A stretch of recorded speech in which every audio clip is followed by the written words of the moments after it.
Hello, നമ്മളിപ്പോൾ നിൽക്കുന്നത് തിരുവല്ലയിലുള്ള see world 2024 കാണാൻ വേണ്ടിയിട്ടാണ്. നല്ല അടിപൊളി സംഭവം, ഒരുപാട് വെറൈറ്റി മീനുകൾ. അതുപോലെ തന്നെ ഇതിൻ്റെ ഒരു ഹൈലൈറ്റാണ് മെർമെയ്ഡ് ഷോ. നമ്മുടെ മത്സ്യകന്യകയുടെ ഒരു ഷോ ഉണ്ട്, അതുപോലെ സ്കൂബ ഡൈവിംഗ് ഉണ്ട്, പിന്നെ ഒരുപാട് സ്റ്റാൾസും, പിന്നെ ഇതുപോലത്തെ ആനിമൽസിനെയൊക്കെ പെറ്റ്സിനെയൊക്കെ നമ്മുടെ കയ്യിൽ വെച്ച് ഫോട്ടോസ് എടുക്കാനുള്ള ഒരു അവസരം, അങ്ങനെയൊക്കെ നമുക്ക് ഓരോന്നായിട്ടൊന്ന് കണ്ടുവെക്കാം. ഇതാണ് എൻ്റെ ഒരു എൻട്രൻസ്. അത് കഴിഞ്ഞിട്ട് നമ്മൾ എൻട്രി ഫീ ഉണ്ട്, 100 രൂപയാണ്. 5 വയസ്സിന് താഴെയുള്ള കുട്ടികൾക്ക് ഫീസ് ഇല്ല കേട്ടോ. അവർക്ക് തികച്ചും സൗജന്യമാണ്. ഞങ്ങൾ സൺഡേ ഈവനിങ് ആണ് പോയത്, അതുകൊണ്ട് തന്നെ അത്യാവശ്യം നല്ല തിരക്കുണ്ടായിരുന്നു. വെക്കേഷന് കുട്ടികളെയൊക്കെ കൊണ്ടുവരാൻ പറ്റിയ സ്ഥലമാണ് കേട്ടോ. 100 രൂപയല്ലേ ഉള്ളൂ നമുക്ക് ചാർജ്. അതേസമയം കുഞ്ഞു കുട്ടികൾക്കാണെങ്കിൽ ചാർജും ഇല്ല.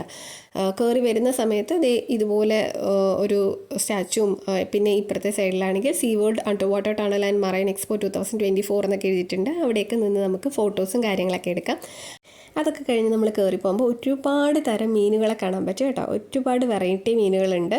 1,00,000-ൽ പരം മീനുകളുണ്ട് കേട്ടോ. അതുപോലെ തന്നെ ഒരുപാട് വെറൈറ്റിയാണ്. നമുക്ക് നല്ല രസമാണ് കണ്ടുകൊണ്ടിരിക്കാൻ തന്നെ.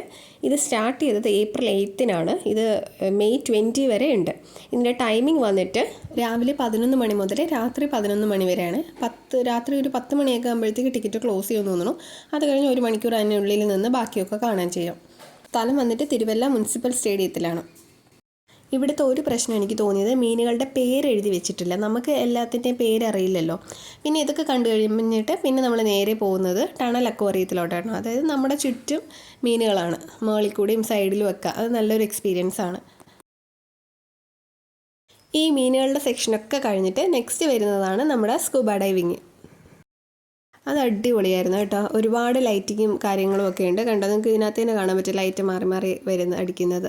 പിന്നെ അതുപോലെ തന്നെ കുട്ടികൾക്കൊക്കെ ഭയങ്കരമായിട്ട് ഇഷ്ടപ്പെടും.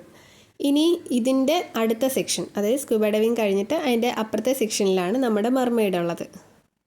ഇതൊരു റഷ്യൻ സുന്ദരിയാണ് കേട്ടോ. അവർ കുറച്ച് നേരം ആൾക്കാർക്കൊക്കെ ഫോട്ടോയ്ക്കൊക്കെ പോസ് ചെയ്ത് കൊടുത്തു. അത് കഴിഞ്ഞിട്ട് പിന്നും അവർ വെള്ളത്തിലോട്ട് ഇറങ്ങുകയാണ് കേട്ടോ.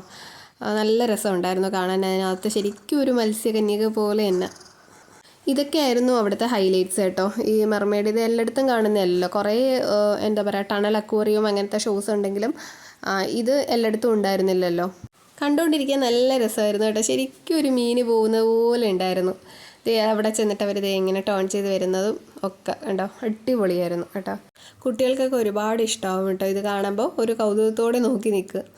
100 രൂപയ്ക്ക് എല്ലാ കാഴ്ചകളും നല്ല എന്താ പറയുക, രൂപ ഒട്ടും നഷ്ടമാവില്ല നമുക്ക്. അങ്ങനെ ഇതൊക്കെ കഴിഞ്ഞിട്ട് പിന്നെ നമ്മൾ ഇറങ്ങുന്നത് വിവിധ തരം സ്റ്റോളിലോട്ടാണ്. സാധനങ്ങൾ വിൽക്കാനൊക്കെ വെക്കുന്നത്. ഇതിൻ്റെ ഇടയിൽ തന്നെ നമുക്ക് പോപ്കോണും അതുപോലെ തന്നെ ഐസ്ക്രീംസിൻ്റെയൊക്കെ സെക്ഷൻസ് ഉണ്ട്.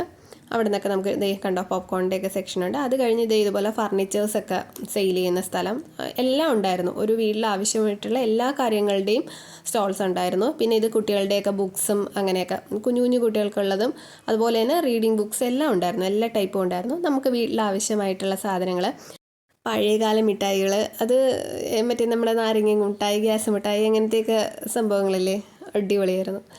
അതൊക്കെ നമുക്ക് വാങ്ങാം. പിന്നെ അതുപോലെ തന്നെ ഹൽവ, അങ്ങനത്തെ സെക്ഷൻസ്, എല്ലാ രീതിയിലും നമ്മൾ സാധാരണ കാണുന്ന എല്ലാ കാര്യങ്ങളും ഇവിടെ ഉണ്ടായിരുന്നു. പിന്നെ ഇതിന് പുറമേ നമുക്ക് പുറത്തോട്ട് ഇറങ്ങുമ്പോൾ ചെടികളും ഒക്കെ ഉണ്ടായിരുന്നു. ഇതിനുള്ളിൽ തന്നെ ചെടിച്ചട്ടികളൊക്കെ ഉണ്ട്. അതും എനിക്ക് തോന്നുന്നു നല്ല ലാഭത്തിന് കിട്ടുമെന്ന് തോന്നുന്നു. ഈ മിഠായിയുടെ ഈ സെക്ഷനൊക്കെ കഴിയുമ്പോഴത്തേക്ക് പിന്നെ ഒരു സംഭവം ഉണ്ട് കേട്ടോ, ഞാൻ നിങ്ങൾക്ക് കാണിച്ചു തരാം. കണ്ടോ, ഇതിൻ്റെ ഒരു സെക്ഷനാണ്. അതായത് നമുക്ക് ഇവിടെ വന്നിട്ട് നമുക്ക് ഇഷ്ടമുള്ള ആനിമൽസൊക്കെ വെച്ചിട്ട് നമുക്ക് ഫോട്ടോസ് എടുക്കാം. സ്നേക്ക് ഉണ്ട്, അതുപോലെ തന്നെ പാരറ്റ്, അതുപോലെ വേറെ സംഭവമാണ് പറക്കുന്ന അണ്ണാൻ എന്ന് പറഞ്ഞിട്ട്. ഞാൻ നിങ്ങൾക്ക് കാണിച്ചു തരാമേ. ഒരു വെള്ള കളറിലുള്ള ഒരാൾക്ക് 100 രൂപയാണ് ഫോട്ടോസ് എടുക്കുന്നതിന് കേട്ടോ. കുട്ടികളൊക്കെ വന്ന് നിന്ന് ഫോട്ടോ എടുക്കുന്നുണ്ട് കേട്ടോ. ഒരു പേടിയില്ലാണ്ട് തന്നെ എടുക്കുന്നുണ്ട്. അതുകൊണ്ട് ഇങ്ങനെ പാരറ്റും, ഇതാണ് പറക്കുന്ന അണ്ണാൻ കേട്ടോ, ഞാൻ പറഞ്ഞില്ലേ വെള്ള കളറിൽ. പിന്നെ ഇതേ കുഞ്ഞ് എലികളുണ്ട്, കുഞ്ഞു കുഞ്ഞ് വെള്ള കളറിലുള്ള എലിയുണ്ടോ, കുഞ്ഞ് സംഭവം. അങ്ങനെ ഇതൊക്കെയായിരുന്നു. പിന്നെ അപ്പുറത്തെ സൈഡിൽ വന്നിട്ട് കണ്ടോ, എനിക്ക് തോന്നുന്നു ഫോട്ടോ എടുക്കാനുള്ള ഒരു സെക്ഷൻ ആയിരിക്കാം. അങ്ങനെ അവരുടെ കയ്യിൽ പാമ്പും ഉണ്ട് കേട്ടോ, പാമ്പും ഒക്കെ ഉണ്ട്. ഇനി ഇതൊക്കെ കണ്ടു കഴിയുമ്പോഴത്തേന് പിന്നെ നമ്മൾ ഇറങ്ങുമ്പോൾ വീണ്ടും സാധനങ്ങളൊക്കെ വാങ്ങുന്ന അങ്ങനത്തെ സ്റ്റോൾസും കാര്യങ്ങളൊക്കെയാണ്. പിന്നെ പുറത്തോട്ട് പോകുമ്പോഴത്തേക്ക് ഫുഡ് കോർട്ട്സ് ആണ്. അത് കഴിഞ്ഞിട്ട് അമ്യൂസ്മെൻറ്റ് പാർക്കും ഉണ്ട് കേട്ടോ, പിള്ളേർക്കൊക്കെ കളിക്കാൻ വേണ്ടിയിട്ട്. പക്ഷേ ഇവിടെ മഴയായിരുന്നു ഞങ്ങൾ പോയ ഈ ടൈം, അതുകൊണ്ട് അത് ക്ലോസ്ഡ് ആയിരുന്നു. അപ്പോൾ ഇതൊക്കെയാണ് തിരുവല്ലയിലുള്ള വിശേഷങ്ങൾ. ഉറപ്പായിട്ടും പോയി കാണണം. വീഡിയോ ഇഷ്ടമായെന്ന് വിചാരിക്കുന്നു. ഇഷ്ടപ്പെട്ടാൽ ലൈക്ക് ചെയ്യുക, ഷെയർ ചെയ്യുക, അതുപോലെ തന്നെ സബ്സ്ക്രൈബ് ചെയ്യുക. മറ്റൊരു നല്ല വീഡിയോയുമേ കാണാം. അതുവരേക്കും ടാറ്റാ.